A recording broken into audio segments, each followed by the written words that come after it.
내가 감히 나를 속여? 이게 다 무슨 짓거리야? 내가 대체 뭘 어쨌다는 거야? 진정하고 얘기해. 아직도 모른 척해? 내 아버지가 건물 청소부인 거 내가 다 알았다고. 내가 오늘 신사동 건물에 사무실 보러 갔다가 계단을 쓸고 있는 사람이 내 아버지더라? 이렇게 수준 떨어지는 집안인 줄 알았으면 처음부터 만나지도 않았어. 내가 강북구 같은 곳에 사는 게 다 이유가 있었네. 청소부 딸 주제에 명품백은 무슨? 다 가짜지? 너 지금 무슨 소리를 하는 거야? 너 이러는 거 모욕이야. 모욕죄라고. 모욕? 사실을 말한 게 어떻게 모욕이야? 내가 얼마나 황당한 줄 알아? 내가 누군데? 사무실 구하러 간 건물에서 장인어른이 바닥 쓸고 있는 꼴을 봐야 해? 사연을 듣고 난 후 각자의 의견을 댓글로 남겨주시기 바랍니다. 사소한 댓글이라도 사연자분에게 큰 힘이 될 수 있습니다. 각색될 수 있고 사연자분의 입장에서 구성될 수 있습니다. 김유리의 가족은 몇 해째 내려오는 부자 집안이었습니다. 그녀의 할아버지는 충청도에서 상당한 재산을 보유하고 있었지만 지역 유지와 벌어진 땅 분쟁으로 인해 마을 사람들에게 억울한 소문을 떠안게 되었습니다. 땅 경계가 불분명했던 것이 문제의 시작이었습니다. 저순철이네 집안은 대대로 욕심이 많은 집안이라니까 땅 문서를 몰래 고쳐서 남의 땅까지 자기 땅이라고 우기는 거야. 맞아. 김 씨네는 수해 때 동네 청소까지 도와줬는데 순철이네는 뭐 했다고. 우리라도 김 씨 편을 들어야지. 마을 사람들의 수군거림은 점점 심해졌고 결국 법정 싸움으로 번졌습니다. 하지만 오래된 땅 문서라 정확한 증거가 없어 양측의 합의로 종결되었습니다. 그럼에도 마을 사람들의 손가락질은 계속되었고 김유리의 가족은 더 이상 그곳에서 살 수 없었습니다. 할아버지는 분노했습니다. 이 충청도 땅은 2번 다시 발길도 들이지 않을 거야. 전부 다 팔아버리겠어? 그는 땅을 모두 팔아 서울로 올라왔고 당시만 해도 개발되지 않은 황량한 땅을 구매했습니다. 처음에는 그 결정을 후회했습니다. 하지만 세월이 흘러 그 땅은 서울에서 가장 비싼 금싸라기 땅이 되었습니다. 할아버지는 그곳에 건물을 짓고 엄청난 부를 축적했습니다. 그 재산은 유리의 아버지에게 이어졌고 덕분에 김유리와 그녀의 동생은 압구정동에서 부유하게 자랄 수 있었습니다. 유리의 할아버지는 성격이 독특했습니다. 부자가 된 후 그는 화려한 외제차를 타고 예전에 살던 충청도 마을을 찾아갔습니다. 내가 어떻게 됐나 보러 왔다. 서울에 빌딩 하나 떡하니 세우고 왔어. 그는 그렇게 오랜 한을 풀었습니다. 유리의 가족은 그때부터 돈 걱정 없이 살게 되었고 그녀와 동생은 최고의 교육 환경에서 자랄 수 있었습니다. 어린 시절 유리는 자신의 집안이 부유하다는 사실을 당연하게 여겼습니다. 친구들에게 종종 자랑하기도 했습니다. 그녀는 고급 아파트에서 살았고 또래 아이들이 부러워하는 모든 것을 가지고 있었습니다. 좋은 학교, 비싼 사교육, 멋진 옷과 액세서리까지. 하지만 그녀는 곧 돈이 가져오는 행복에도 그림자가 있다는 것을 깨닫게 됩니다. 유리야, 너네 집 정말 부럽다. 난 학원 3개밖에 못 다니는데. 친구의 말에 유리는 미소를 지었지만 그 말 속에 숨겨진 거리감을 느꼈습니다. 부는 축복이었지만 동시에 그녀를 다른 아이들과 구분짓는 벽이 되기도 했습니다. 그녀는 점점 자신의 부유함을 드러내는 것이 때로는 독이 될 수 있다는 것을 배우게 될 것입니다. 바로 다음 이야기에서 유리는 부의 양면성을 직접 경험하게 됩니다. 그녀의 동생이 학교에서 겪게 될 어려움과 함께 유리 자신도 예상치 못한 상황에 직면하게 됩니다. 압구정동에서 유복하게 자라난 김유리는 자신의 부유함을 숨기지 않고 살았습니다. 그녀에게 명품 옷과 비싼 장난감, 고급스러운 생일 파티는 일상이었습니다. 하지만 초등학교에 입학하면서 그녀는 돈이 사람들 사이에 보이지 않는 계급을 만들어낸다는 쓰라린 현실을 맞닥뜨리게 되었습니다. 야, 너네 생일 파티 호텔에서 한다며? 우리도 초대해줘. 친구들은 유리의 부유함에 관심을 보였고 그녀는 인기를 얻었습니다. 하지만 그 인기가 진정한 우정인지 의심스러울 때가 많았습니다. 그럼에도 유리는 사교성이 좋아 친구들과 원만하게 지냈습니다. 문제는 그녀의 2살 어린 동생에게서 시작되었습니다. 내성적인 성격의 동생은 학교에서 적응하는데 어려움을 겪었습니다. 공부를 잘했지만 그것이 오히려 질투의 대상이 되었습니다. 어느 날 유리는 동생의 교복에 발자국 자국을 발견했습니다. 어머, 이게 뭐야? 누가 너를 밟았어? 아니야. 그냥 넘어졌어. 신경 쓰지 마. 동생은 괜찮다고 말했지만 그의 눈빛에서 뭔가 심각한 일이 벌어지고 있음을 유리는 직감했습니다. 동생은 잘못된 것을 바로잡으려는 정의감이 강했고 그것이 다른 아이들에게는 고자질쟁이로 비춰졌습니다. 쟤는 뭐만 하면 선생님한테 일러 우리끼리 해결하면 될 일을 왜 어른들 불러와서 복잡하게 만드는 거야?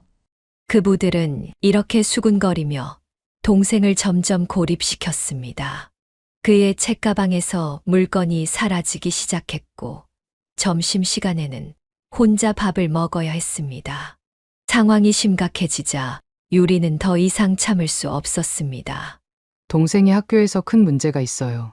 누군가 물건을 훔치고 옷에 발자국 자국도 있었어요. 부모님은 즉시 학교를 찾아갔고 할아버지까지 동행했습니다.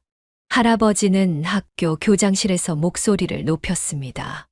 내 손자가 이런 대우를 받다니 이게 말이 됩니까? 이 학교는 아이들을 보호할 능력이 없는 겁니까? 그러나 이런 강경한 대응은 오히려 상황을 악화시켰습니다. 교사들은 일시적으로 감시를 강화했지만 동생에 대한 괴롭힘은 더 교묘하고 은밀해졌습니다. 동생의 신발 속에 못이 발견되었고 체육 시간에는 아무도 그와 팀을 이루려 하지 않았습니다.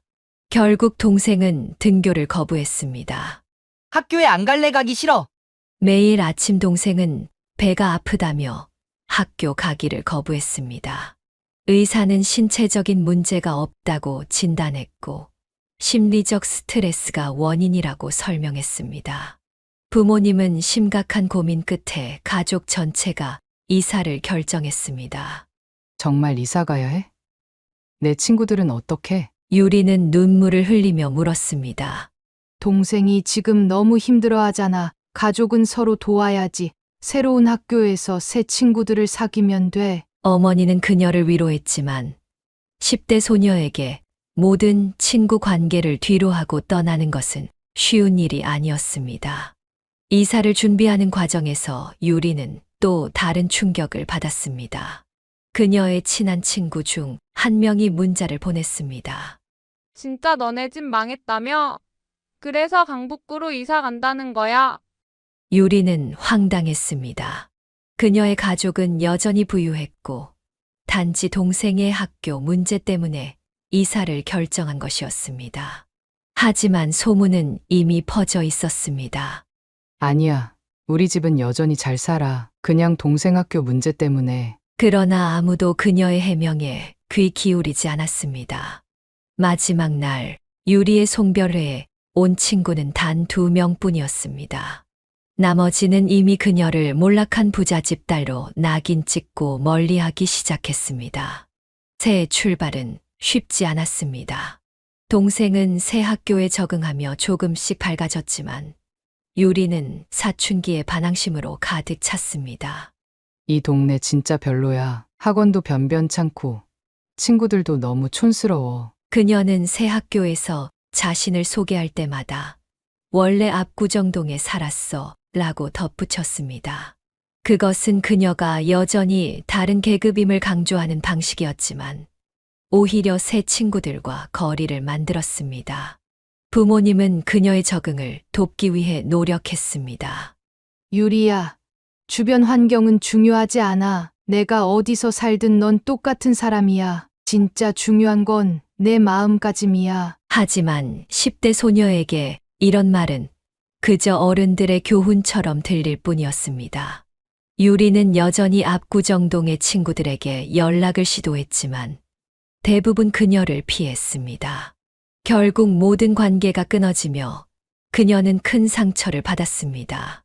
이 경험은 유리에게 돈과 계급이 우정과 인간관계에 어떤 영향을 미치는지 뼈저리게 느끼게 했습니다.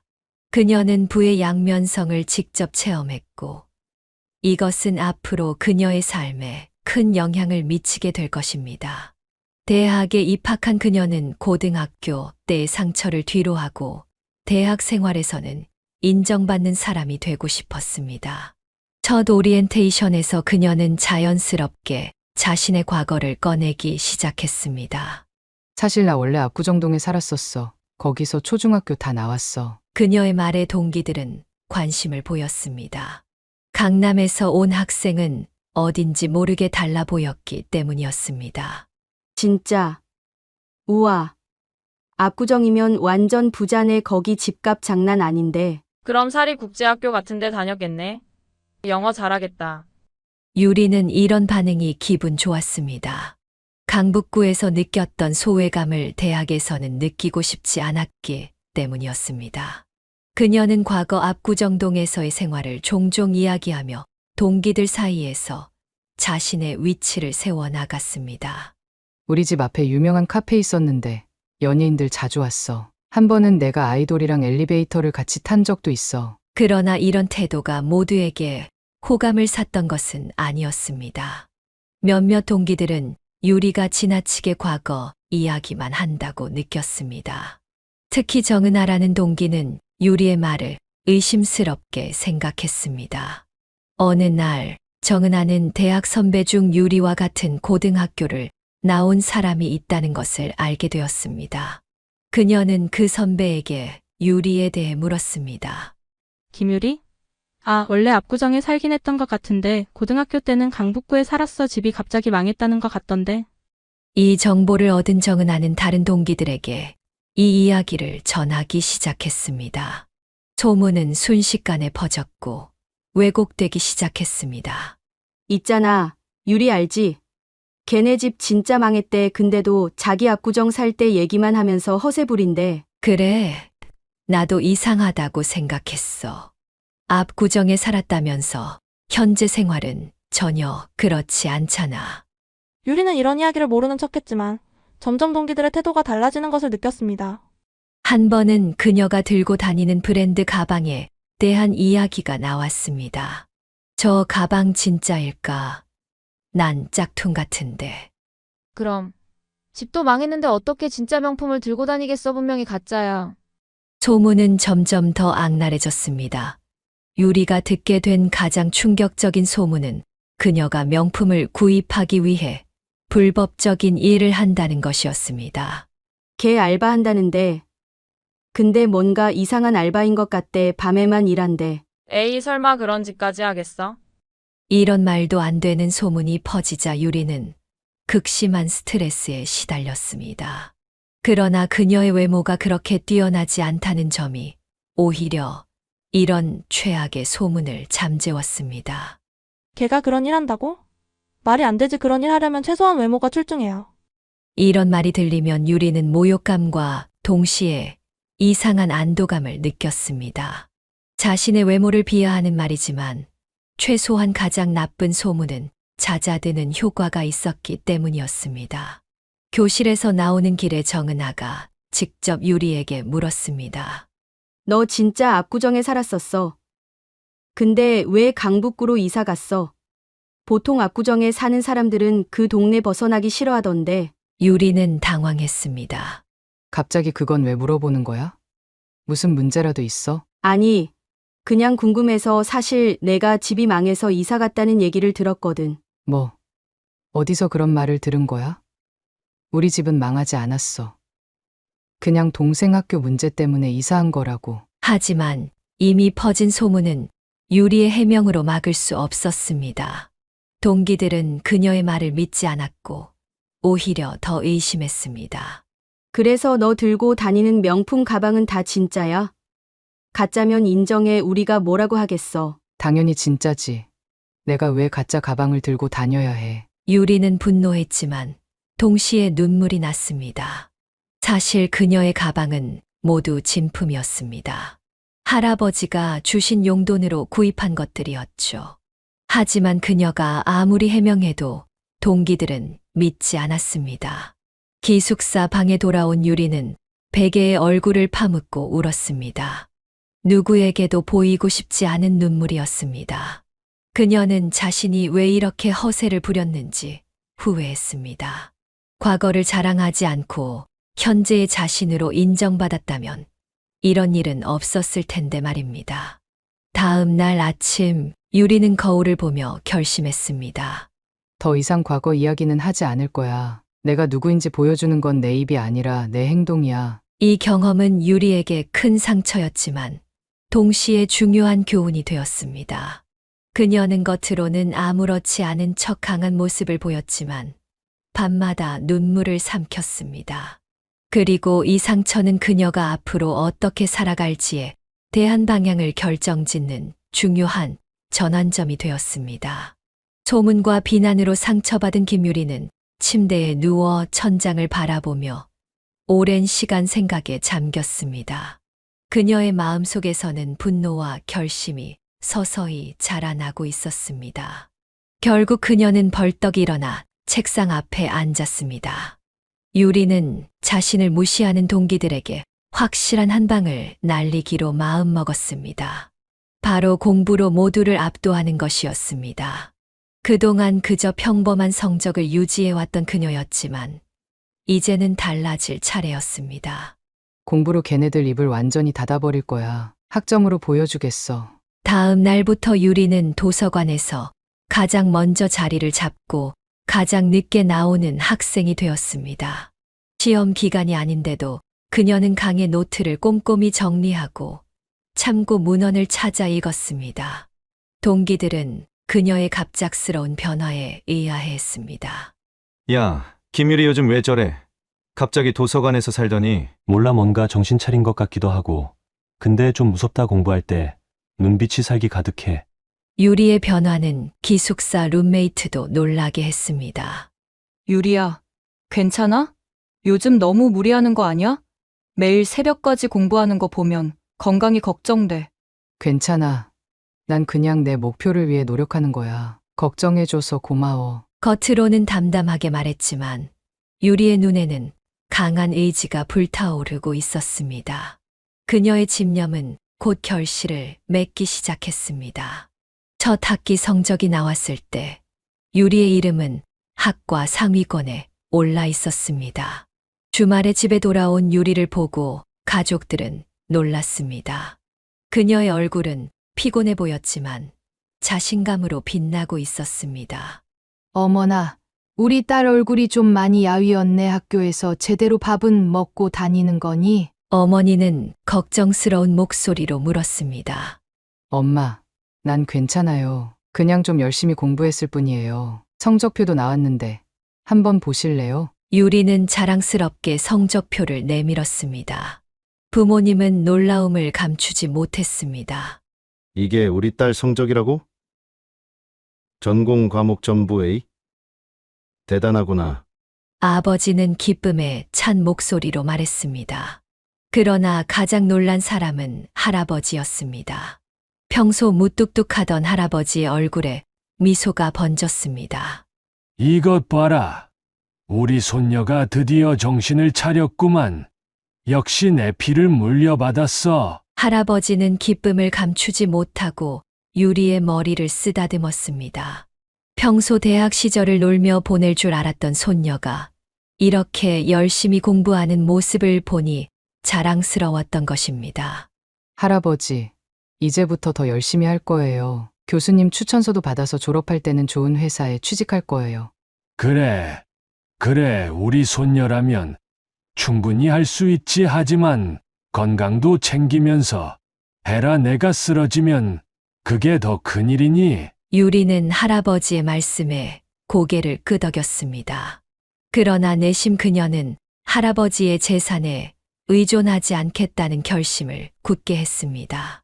건물이 할아버지에게서 아버지로, 그리고 언젠가 그녀에게 물려질 수도 있겠지만 그것은 확실한 것이 아니었습니다.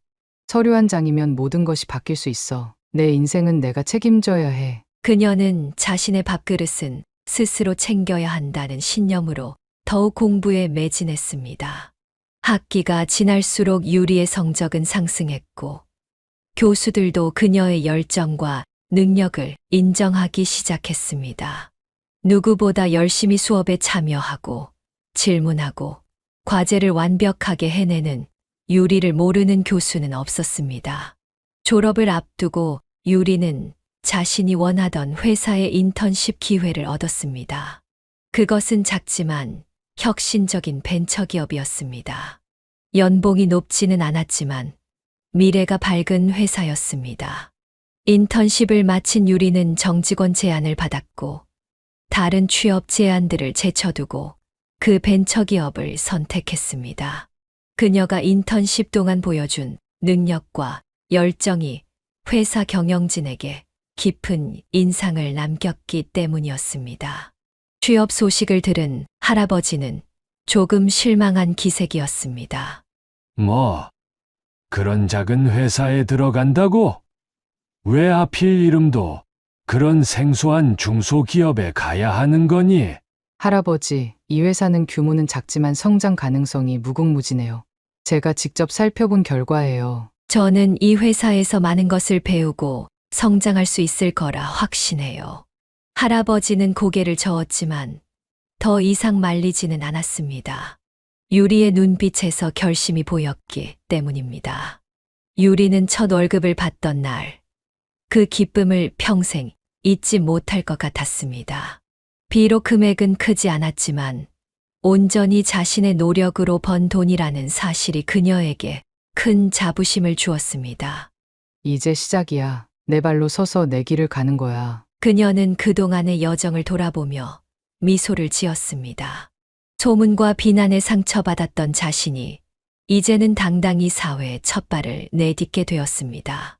이 모든 것이 자신의 노력과 집념 덕분이었습니다. 회사에서 유리는 주어진 모든 업무에 열정을 쏟았고 그 결과 빠르게 인정받기 시작했습니다. 유리가 대학 시절 동기들을 만난 건 졸업 후 2년이 지났을 때였습니다. 동창회 자리에서 예전에 그녀를 비웃던 동기들은 이제 그녀를 다른 눈으로 바라보았습니다. 유리야, 너 요즘 잘 나가나 봐. 그 벤처기업 정말 승승장구한다던데. 응. 다행히 회사가 잘 되고 있어. 나도 나름대로 열심히 하고 있고. 유리는 담담하게 대답했지만 가슴 속으로는 작은 승리감을 느꼈습니다. 이것이 바로 그녀가 원했던 성취였습니다. 말이 아닌 실력으로 인정받는 것. 과거가 아닌 현재의 자신으로 존중받는 것. 직장 생활에 몰두하던 김유리는 시간이 흐르면서 연애에도 관심을 갖게 되었습니다. 28살 무렵 그녀는 회사 관련 세미나에서 만난 한 남자와 연애를 시작했습니다. 정준호라는 이름의 그 남자는 차분하고 지적인 매력을 가진 금융권 종사자였습니다. 유리는 그의 안정적인 성격과 배려심에 마음을 열었고 둘의 관계는 3년 동안 순조롭게 이어졌습니다. 유리야, 이번 휴가 제주도 가는 거 어때? 요즘 너무 바빠서 제대로 데이트도 못했잖아. 준호는 종종 이런 제안을 하며 유리를 챙겼습니다. 그들의 관계는 서로 존중하고 배려하는 모습이었고 주변 사람들도 잘 어울리는 커플이라고 생각했습니다. 31살이 되던 해 유리는 준호와의 결혼을 진지하게 고민하고 있었습니다. 그런데 어느 날 준호의 노트북을 빌려 사용하던 중 충격적인 사실을 알게 되었습니다. 메신저가 자동 로그인되어 있었고 그곳에는 준호와 친구들 간의 대화방이 열려 있었습니다.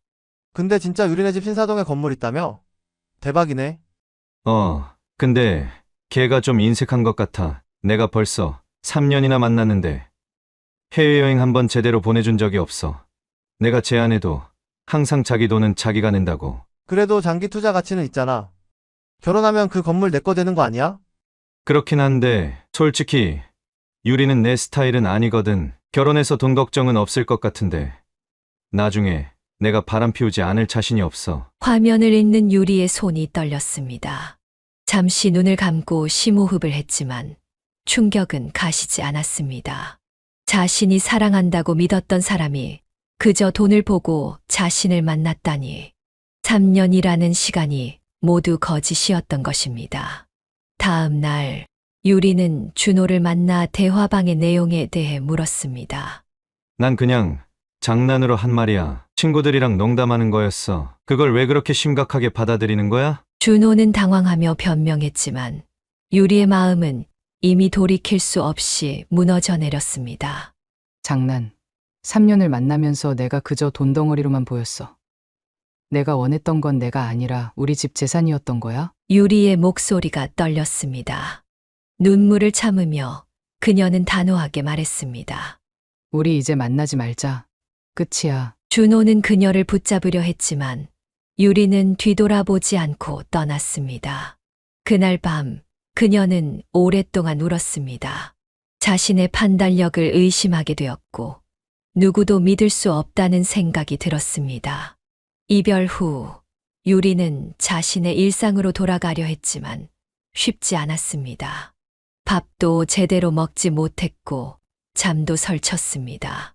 회사에서도 집중력이 떨어져 실수를 자주 했습니다. 유리 씨, 괜찮아요? 요즘 많이 피곤해 보여요. 동료의 걱정에 그녀는 억지 미소를 지었습니다. 네, 괜찮아요. 그냥 좀 바빠서 그래요. 그렇게 거의 1년이 흘렀습니다. 유리는 겉으로는 일상을 유지했지만 내면은 여전히 상처로 가득했습니다. 한때 활기차고 자신감 넘치던 그녀는 이제 생기를 잃은 채 하루하루를 버티고 있었습니다. 대학교 친구 민지는 유리의 상태를 보고 걱정했습니다. 유리야, 너 언제까지 이렇게 살 거야? 벌써 헤어진 지 1년이 다 되어 가는데. 난 괜찮아. 혼자 있는 게 편해. 아니, 전혀 괜찮아 보이지 않아. 너 거울 봤어? 완전 헬쑥해졌어. 이제 새로운 사람도 만나고 그래야지. 연애? 됐어. 다시는 그런 거 안 할 거야. 민지는 한숨을 쉬었습니다. 이봐, 한 남자가 나쁜 놈이었다고 세상 모든 남자가 그런 건 아니잖아. 내가 괜찮은 사람 소개시켜 줄게. 그냥 한 번만 만나봐. 됐다니까. 난 관심 없어. 유리야, 식사 한 번 하는 게 뭐가 그렇게 어려워? 내가 32살이란 거 알아? 이러다가 골든타임 다 놓친다. 유리는 친구의 끈질긴 설득에 결국 입을 열었습니다. 그 사람한테 뭐라고 말했어? 우리 집 얘기는 안 했지. 당연하지. 유리는 잠시 생각에 잠겼습니다. 준호의 배신 이후로 그녀는 자신의 집안 배경을 철저히 숨겨왔습니다. 쇼핑도 절제했고 명품도 더 이상 구매하지 않았습니다. 그러면서 자신이 좋아하는 브랜드 가방들도 대부분 중고로 팔아버렸습니다. 그래, 딱 한 번만. 소개팅에서 더 이상 발전하지는 않을 거야. 그냥 밥만 먹고 끝낼 거니까 기대하지 마. 민지는 환하게 웃었습니다. 알았어.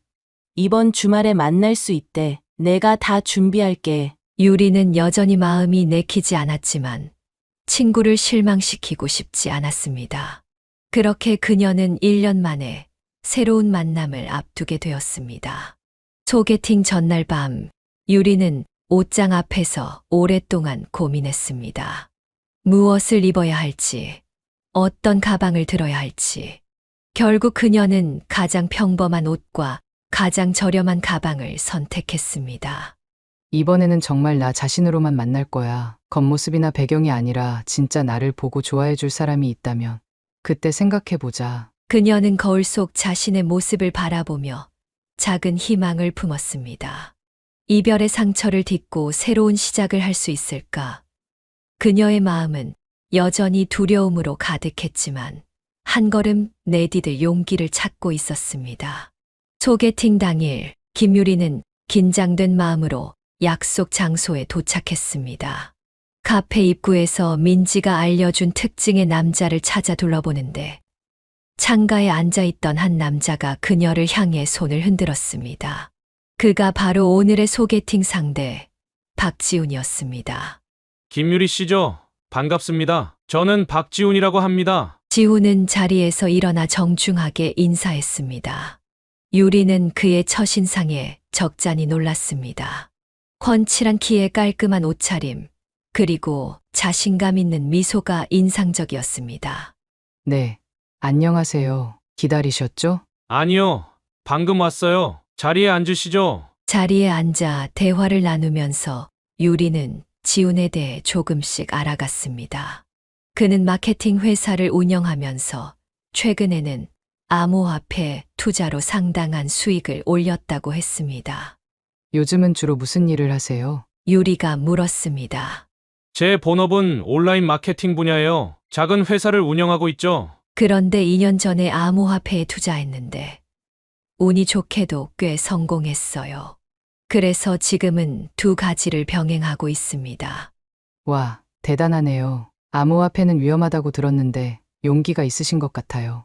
운이 좋았을 뿐이에요. 주변에 망한 사람들도 많거든요. 저는 원금 이상은 투자하지 않는다는 원칙이 있어서 다행히 큰 위험 없이 수익을 봤습니다.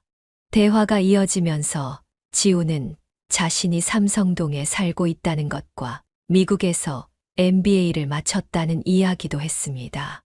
유리는 점점 이 남자에게 호감을 느끼기 시작했습니다.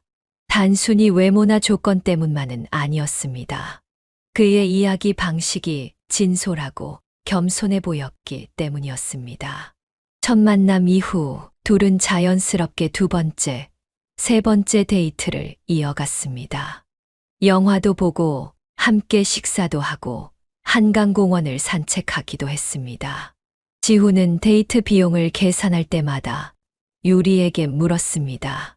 이번에는 제가 계산할게요. 어떠세요? 아니에요. 우리 같이 내요. 제가 내 몫은 제가 낼게요. 정말요? 보통 여자분들은 남자가 다 내는 걸 좋아하던데. 저는 그런 거 불편해요. 서로 평등하게 부담하는 게 더 편하거든요. 지훈은 유리의 태도에 오히려 호감을 표했습니다. 솔직히 말하면 저도 그런 방식이 좋아요. 요즘 시대의 데이트 비용을 남자가 다 부담해야 한다는 건 좀 구시대적인 것 같아서요. 서로 독립적인 경제력을 가진 성인으로서 평등하게 나누는 게 맞는 것 같아요. 이 대화 이후 둘은 본격적으로 연애를 시작했습니다. 유리는 오랜만에 마음을 열었고 이전 연애에서 받았던 상처도 조금씩 치유되는 느낌이었습니다. 특히 지훈이 데이트 비용을 정확히 55로 나누자는 제안은 그녀에게 안정감을 주었습니다. 매번 계산하는 게 좀 번거롭지 않아? 유리가 어느 날 물었습니다. 그러게, 우리 이렇게 하면 어때?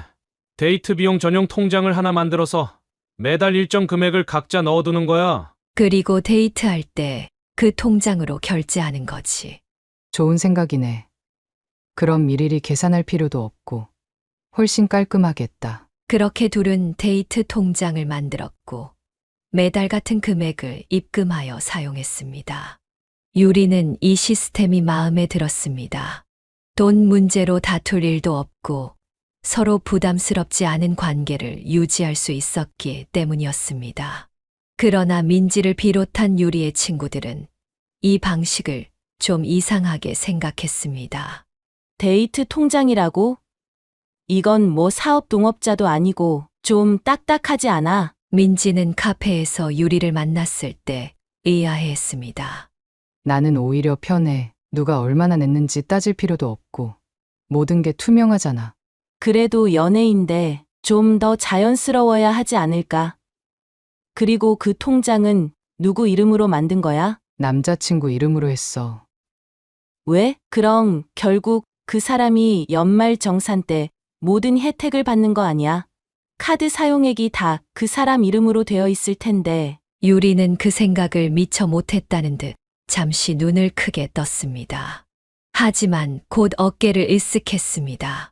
그래도 상관없어. 어차피 우리는 정확히 반반 내는 거니까 그 정도 혜택은 별로 중요하지 않아. 너 정말 변했다. 예전에는 이런 세세한 것까지 다 따졌잖아. 사람이 달라지기도 하는 거지. 난 이 방식이 편해. 무엇보다 지훈이가 돈 때문에 날 만난다는 생각이 들지 않아서 좋아. 유리는 이전 남자친구에게 받았던 상처를 생각하며 말했습니다. 준호와 달리 지훈은 그녀의 재산에 관심을 보이지 않았고, 오히려 자신의 경제적 능력을 과시하지 않으려 노력하는 것 같았습니다. 연애 6개월 차, 둘의 관계는 더욱 깊어졌습니다. 서로의 취향과 생활 패턴에 익숙해졌고, 작은 다툼이 있어도 금방 화해하는 건강한 관계로 보였습니다. 유리는 오랜만에 안정감을 느꼈습니다. 유리야, 혹시 지훈 씨랑 결혼까지 생각하고 있어? 어느 날 어머니가 물었습니다. 아직 그런 얘기는 안 했어요. 하지만 나쁘지 않을 것 같아요. 그래. 엄마는 내가 행복해 보여서 좋구나. 근데 그 사람에게 우리 집 이야기는 했니? 아니요. 아직은 말 안 했어요. 굳이 말할 필요는 없을 것 같아서요. 어머니는 잠시 걱정스러운 표정을 지었습니다. 언젠가는 말해야 하지 않을까? 결혼을 생각한다면 서로에 대해 솔직해야 하지 않겠니? 나중에요. 지금은 그냥 우리 관계 자체를 즐기고 싶어요. 유리는 지훈에게 신사동 건물 이야기를 하지 않았습니다. 아직은 그가 자신의 배경이 아닌 자신 자체를 좋아하는지 확인하고 싶었기 때문이었습니다. 그리고 지금까지 그는 그녀의 기대를 충족시키고 있었습니다. 연애를 시작한 지 1년이 지나면서 김유리와 박지훈의 관계는 한층 더 깊어졌습니다. 서로의 취향과 생활 패턴에 익숙해졌고, 함께하는 시간이 늘어나면서 자연스럽게 미래에 대한 이야기도 나누게 되었습니다. 어느 가을 저녁 한강이 내려다 보이는 레스토랑에서 식사를 하던 중 지훈이 조심스럽게 입을 열었습니다.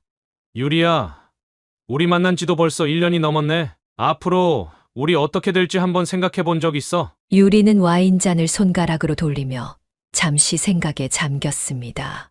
그녀도 이미 생각해 본 주제였습니다.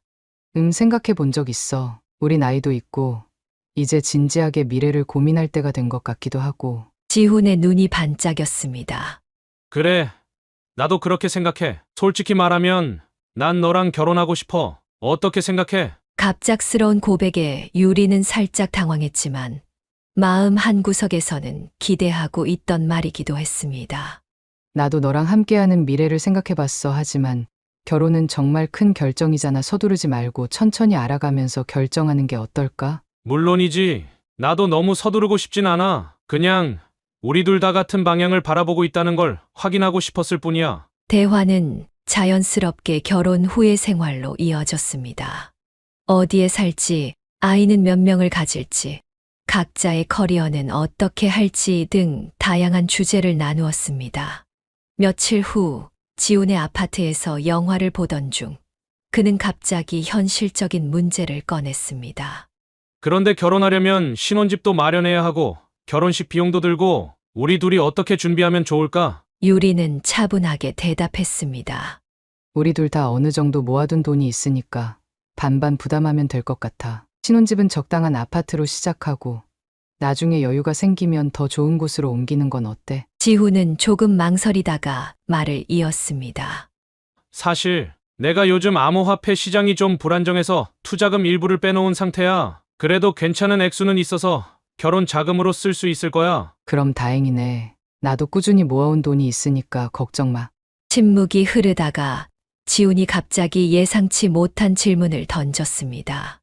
근데 혹시 내 부모님은 사위에게 어느 정도까지 지원해 주실 수 있을까? 내가 궁금해서 그러는데 보통 여자 부모님들은 결혼할 때 딸에게 뭔가 해주시잖아. 유리는 이 질문의 순간 굳어졌습니다. 지훈이 갑자기 이런 질문을 하리라고는 예상하지 못했습니다. 글쎄, 그건 잘 모르겠어. 우리 부모님이랑 그런 이야기를 해본 적이 없어서. 아, 그래? 부모님 직업이 뭐셨더라? 내가 기억을 못하겠네. 우리 아버지는 회사원이셨어. 지금은 퇴직하셨고. 지훈은 잠시 생각에 잠기더니 좀 더 직접적인 질문을 던졌습니다.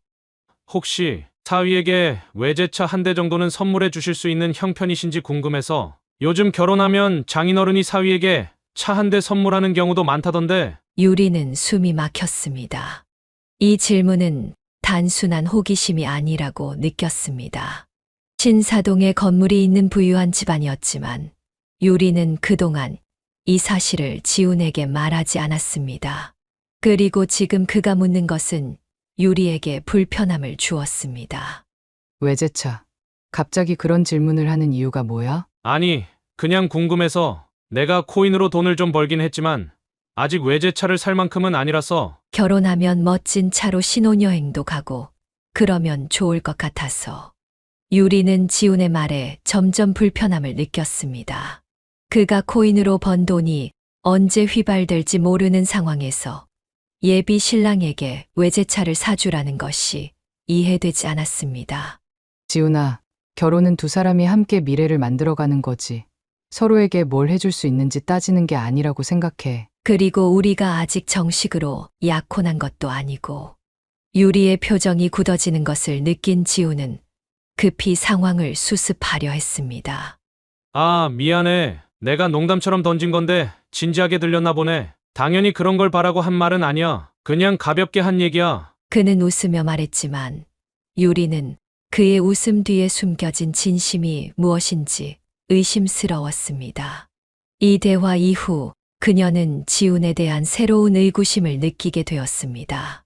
괜찮아. 그냥 나도 갑자기 그런 질문이 나와서 좀 당황했을 뿐이야. 그날 밤 집으로 돌아온 유리는 오랫동안 생각에 잠겼습니다. 지훈이 정말 그녀 자신을 사랑하는 것인지 아니면 그녀가 가진 것을 원하는 것인지 혼란스러웠습니다. 그러나 직감은 그녀에게 주의하라고 경고하고 있었습니다. 그녀는 건물에 대한 이야기를 계속해서 비밀로 하는 것이 좋겠다고 결심했습니다. 적어도 지훈의 진심을 완전히 확신할 때까지는 말입니다. 그녀는 창밖을 바라보며 한숨을 내쉬었습니다. 결혼이라는 행복한 이야기가 시작되는 듯 했으나 어쩐지 마음 한구석에는 불안감이 자리 잡기 시작했습니다. 지훈과의 관계에 미묘한 불안감을 느끼기 시작한 시점에서 김유리의 아버지 생신이 다가왔습니다. 유리는 매년 가족끼리만 조용히 축하하던 행사였기에 크게 신경 쓰지 않고 있었습니다. 어느 날 저녁 지훈이 갑자기 전화를 걸어왔습니다. 유리야, 아버지 생신이 다음 주라면서? 민지한테 우연히 들었어. 유리는 놀랐습니다. 민지에게 그런 이야기를 한 적이 없었기 때문입니다. 응. 맞아. 근데 어떻게 알았어? 저번에 내 엄마랑 통화할 때 우연히 들었다고 하더라고. 그래서 말인데 나도 같이 가도 될까? 이제 우리가 꽤 오래 만났으니 인사드릴 때가 됐다고 생각해서. 유리는 망설였습니다. 지훈이 아버지를 만나면 혹시 신사동 건물 이야기가 나올까 걱정되었습니다. 글쎄, 우리 집은 생신을 그냥 조용히 보내는 편이라. 아, 그럼 내가 방해가 되겠네. 괜찮아. 이해해. 지훈의 목소리에서 실망감이 느껴졌습니다. 유리는 갑자기 죄책감이 들었습니다. 아니야. 그런 뜻이 아니었어. 같이 가자. 부모님도 만나보고 싶어 하실 거야. 정말 고마워.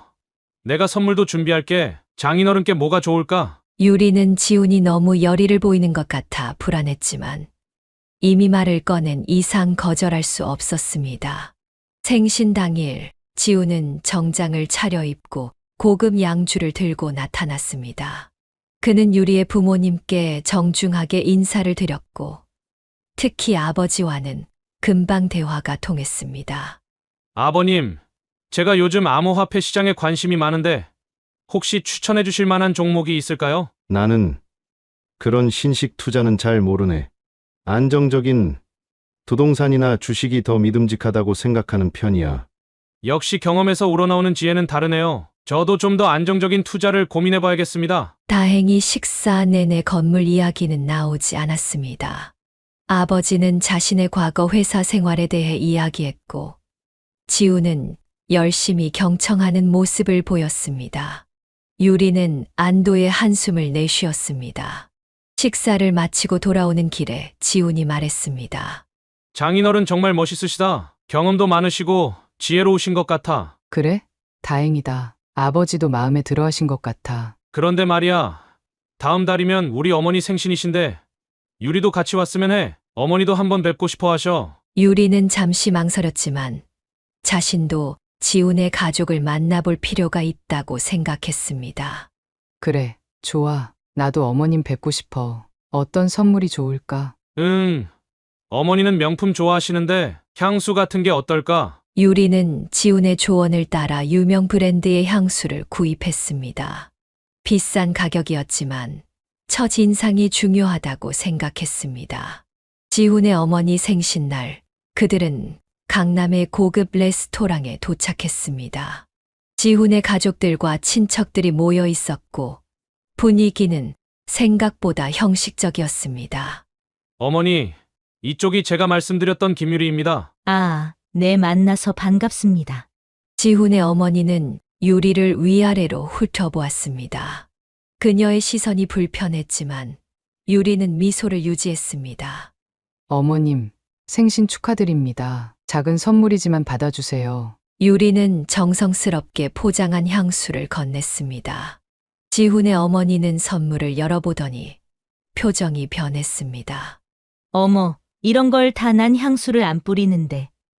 요즘 젊은 사람들은 선물 전에 취향을 좀 알아보고 사는 것이 예의 아닌가? 유리는 당황했습니다. 지훈이 추천한 선물이었는데 어머니가 향수를 안 쓴다는 사실을 알려주지 않았던 것입니다. 죄송합니다, 어머님. 제가 미리 확인하지 못했네요. 괜찮아요. 다음부턴 좀 더 신경 써서 준비하세요. 유리는 얼굴이 화끈거렸습니다. 지훈은 아무 말도 하지 않고 어색하게 웃기만 했습니다. 식사가 끝나갈 무렵 갑작스러운 일이 벌어졌습니다. 지훈이 자리에서 일어나더니 모두의 시선이 집중된 가운데 한쪽 무릎을 꿇었습니다. 오늘 저에게 특별한 날입니다. 어머니의 생신을 축하드리면서 동시에 제 인생의 가장 중요한 결정을 하려고 합니다. 그는 주머니에서 작은 상자를 꺼내 유리 앞에 내밀었습니다. 유리야, 너랑 함께 평생을 살고 싶어. 나랑 결혼해 줄래? 유리는 완전히 얼어붙었습니다. 이런 상황을 전혀 예상하지 못했습니다. 주변에서는 환호성과 박수 소리가 터져 나왔습니다. 모든 사람들이 지켜보는 가운데 유리는 어쩔 수 없이 고개를 끄덕였습니다. 지우는 그녀의 손가락에 반지를 끼워 주었고 더 큰 박수 소리가 울려 퍼졌습니다. 집으로 돌아오는 차 안에서 유리는 말없이 창밖만 바라보았습니다. 왜 그래? 기쁘지 않아? 왜 미리 말해주지 않았어? 난 전혀 준비가 안 됐었어. 깜짝 이벤트로 하고 싶었어. 다들 좋아했잖아. 그건 너희 가족이지. 내 마음은 아니야. 이렇게 갑자기 프로포즈를 하다니. 난 아직 충분히 생각할 시간이 필요해. 이미 받아들였잖아. 이제 우리 약혼한 거야. 유리는 더 이상 말을 잇지 못했습니다. 갑작스럽게 진행된 상황에 머리가 어지러웠습니다. 다음 날부터 지우는 마치 결혼이 확정된 것처럼 행동하기 시작했습니다. 우리 결혼식은 호텔에서 해야 해. 내가 마케팅 사업을 하는 사람인데 체면도 있고 비용은 걱정 마. 내가 주식이랑 코인으로 번 돈이 있으니까. 신혼여행은 몰디브 어때? 아, 그리고 나 요즘 신사동에 사무실 자리 알아보고 있어. 한강 뷰가 있는 고층으로 생각 중인데 어떻게 생각해? 유리는 지훈의 허세 가득한 계획들을 들으며 점점 불안해졌습니다. 그가 정말 그런 비용을 감당할 수 있을지 의문이었고 무엇보다 그의 진심이 의심스러웠습니다. 너무 서두르는 거 아닐까? 예산도 생각해야 하고. 걱정 마. 다 계획이 있어. 나 요즘 사업 확장도 준비 중이고 투자도 잘 되고 있으니까. 하지만 유리는 지훈이 실제로 어떤 일을 하는지, 그의 재정 상태가 어떤지 정확히 알지 못했습니다. 그저 그가 하는 말만 믿어야 했습니다. 밤마다 유리는 이 상황에 대해 깊이 생각했습니다. 지훈과의 결혼이 정말 자신이 원하는 것인지, 아니면 그저 상황에 떠밀려 결정된 것인지 혼란스러웠습니다. 이렇게 급하게 결정하는 게 맞는 걸까? 지훈이 정말 나를 사랑해서 그러는 걸까? 아니면 다른 이유가 있는 걸까? 그녀의 마음속에는 점점 결혼에 대한 회의감이 커져갔습니다. 혼란스러운 마음을 안고 지내던 어느 날 오후, 김유리의 휴대폰이 요란하게 울렸습니다.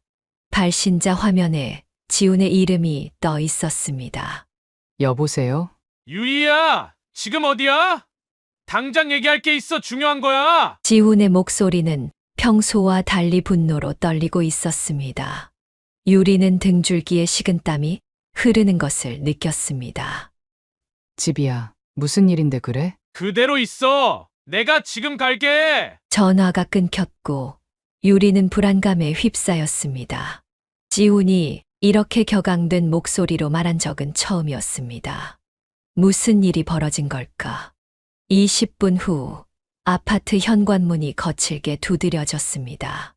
유리가 문을 열자마자 지훈이 화가 치밀어 오른 얼굴로 거실로 쳐들어왔습니다. 내가 감히 나를 속여? 이게 다 무슨 짓거리야? 유리는 공포에 질렸습니다. 지훈의 눈은 광기로 충혈되어 있었고 주먹을 불끈 쥐고 있었습니다. 내가 대체 뭘 어쨌다는 거야? 진정하고 얘기해. 아직도 모른 척해. 내 아버지가 건물 청소부인 거 내가 다 알았다고. 내가 오늘 신사동 건물에 사무실 보러 갔다가 계단을 쓸고 있는 사람이 내 아버지더라? 유리는 충격으로 말문이 막혔습니다.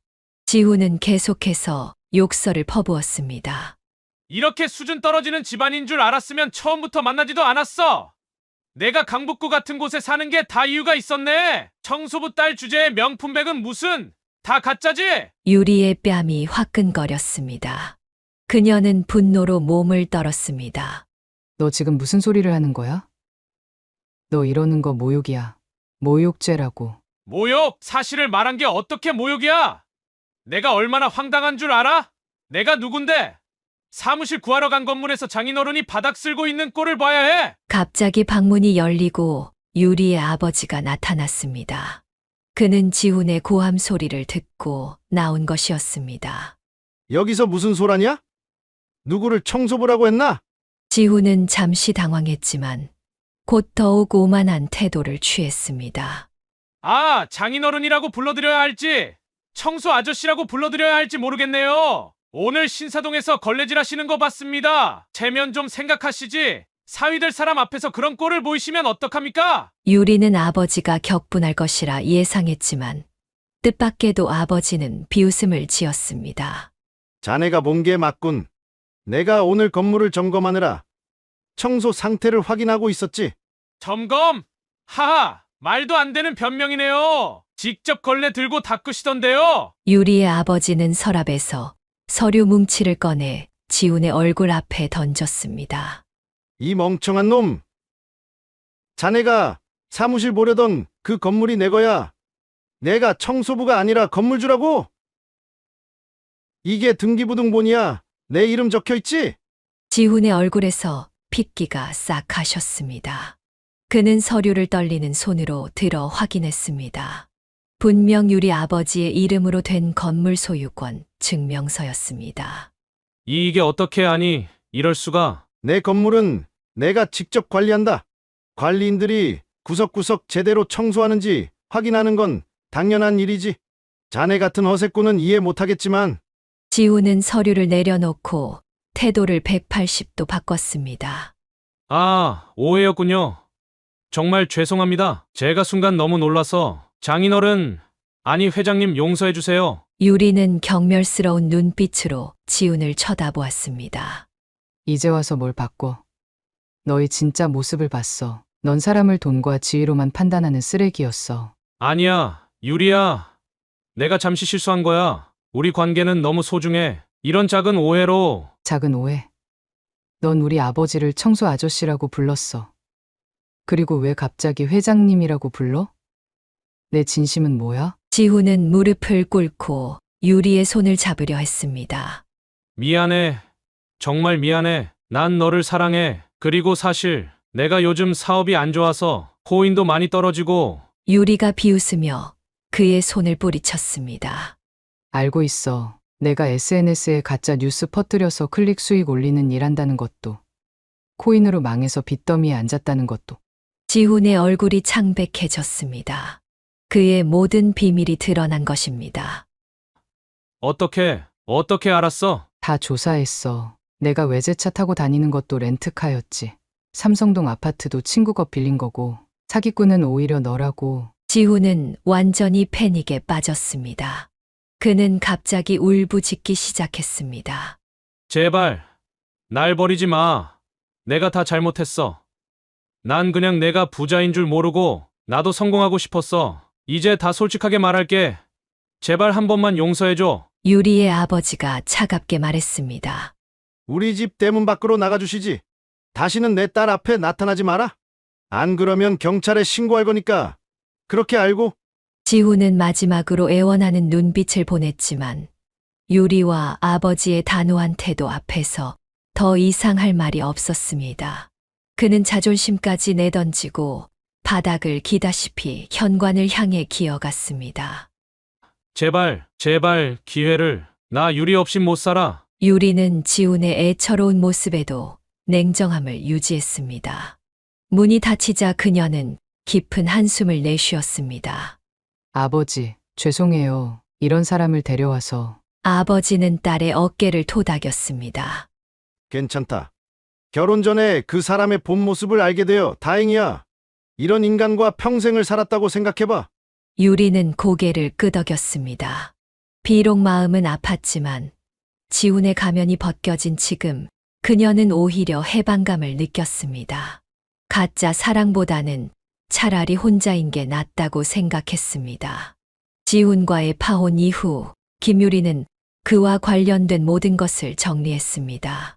휴대폰에서 지훈의 번호를 차단하고 SNS 친구 목록에서도 삭제했습니다. 데이트 통장도 해지했고 그가 선물했던 물건들은 모두 박스에 담아 창고에 처박아 두었습니다. 그녀는 철저하게 지훈을 자신의 생활에서 지워나갔습니다. 하지만 지훈은 그렇게 쉽게 포기하지 않았습니다. 파혼 사흘 후 유리가 회사에서 퇴근하는데 지훈이 회사 앞에서 기다리고 있었습니다. 유리야, 제발 내 말 좀 들어봐. 내가 정말 큰 실수를 했어. 정말 미안해. 지훈은 꽃다발을 들고 유리 앞에 무릎을 꿇었습니다. 주변 동료들이 쳐다보기 시작했고 유리는 당혹스러웠습니다. 여기서 이러지 마. 우리 끝났다고 했잖아. 더 이상 볼 일 없어. 내가 진심으로 반성하고 있어. 내 가치를 몰라봐서 죄송해. 한 번만 용서해줘. 내가 평생 너한테 잘할게. 유리는 그를 무시하고 지나치려 했지만 지훈은 계속 따라오며 사정했습니다. 결국 회사 경비원이 출동해 지훈을 제지했고 유리는 택시를 타고 달아났습니다. 이튿날은 더 심각했습니다. 지훈이 신사동 건물까지 찾아가 유리의 아버지를 만나려 했던 것입니다. 경비원들의 제지에도 불구하고 강제로 들어가려 했고 결국 유리의 아버지와 마주치게 되었습니다. 장인어른, 제발 저 좀 도와주세요. 유리를 다시 만나게 해주세요. 제가 잘못했습니다. 평생 후회하고 있어요. 유리의 아버지는 대걸레를 들고 있었는데 흥분한 지훈이 자꾸 다가오자 참지 못하고 대걸레로 그를 내리쳤습니다. 이 뻔뻔한 놈! 내 딸을 가지고 장난치다니! 당장 꺼져! 대걸레에 맞은 지훈은 비틀거리다 바닥에 넘어졌습니다. 주변에 있던 건물 직원들이 웃음을 참지 못했고 지훈은 창피함과 분노로 얼굴이 새빨개졌습니다. 이게 무슨 짓이에요? 저 폭행하셨어요? 해볼 테면 해봐. 내 건물에 불법 침입한 건 자네야. CCTV 다 있으니까. 결국 지훈은 꼬리를 내리고 건물을 빠져나갔습니다. 하지만 그것으로 끝이 아니었습니다. 그는 밤마다 유리의 집 앞에서 기다리거나 전화번호를 바꿔가며 계속 연락을 시도했습니다. 이건 스토킹이에요. 경찰에 신고할 거예요. 유리가 마지막으로 경고했을 때 지우는 더 이상 저항하지 않았습니다. 알았어. 난 널 정말 사랑했어. 하지만 내가 그렇게 생각한다면 이제 포기할게. 결국 유리는 경찰에 스토킹 신고를 했고 지우는 경고를 받았습니다. 한 번만 더 접근하면 스토커 처벌법에 따라 처벌받게 된다는 경고에 그는 더 이상 나타나지 않았습니다. 몇 개월이 지나고 유리는 천천히 일상을 회복해 나갔습니다. 그녀는 연애보다는 자신의 커리어에 집중했고 취미 생활도 새롭게 시작했습니다. 유리야, 우리 동아리에서 좋은 사람 소개시켜 줄까? 정말 괜찮은 남자야. 친구 민지가 또 다시 소개팅을 권했지만 유리는 단호하게 거절했습니다. 됐어. 더 이상 소개팅 같은 건 안 해. 2번의 실패로 충분해. 그럼 평생 혼자 살 거야? 너도 이제 30 중반이잖아. 혼자 사는 게 어때서? 난 내 삶에 만족해. 그리고 정말 좋은 사람이 나타난다면 그건 자연스러운 만남을 통해서였으면 해. 유리는 이제 자신의 가치를 더 잘 알게 되었습니다. 남자친구가 없어도 결혼을 하지 않아도 충분히 행복할 수 있다는 것을 깨달았습니다.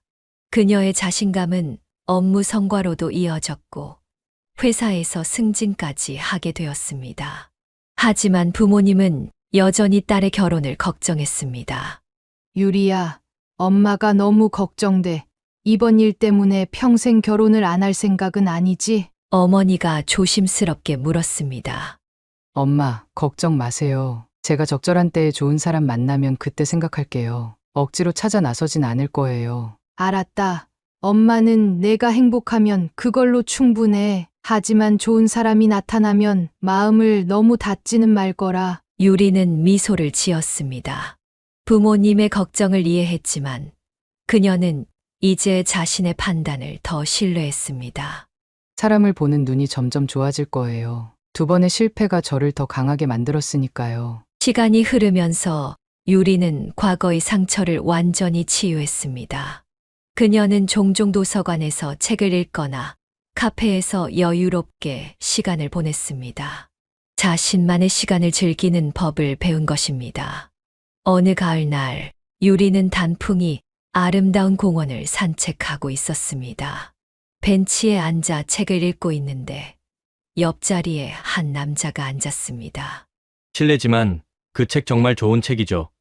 저도 얼마 전에 읽었는데 감동받았어요. 유리는 고개를 들어 남자를 바라보았습니다. 친절한 눈빛과 따뜻한 미소가 인상적이었습니다. 네, 정말 좋은 책이에요. 특히 주인공의 성장 과정이 인상적이더라고요.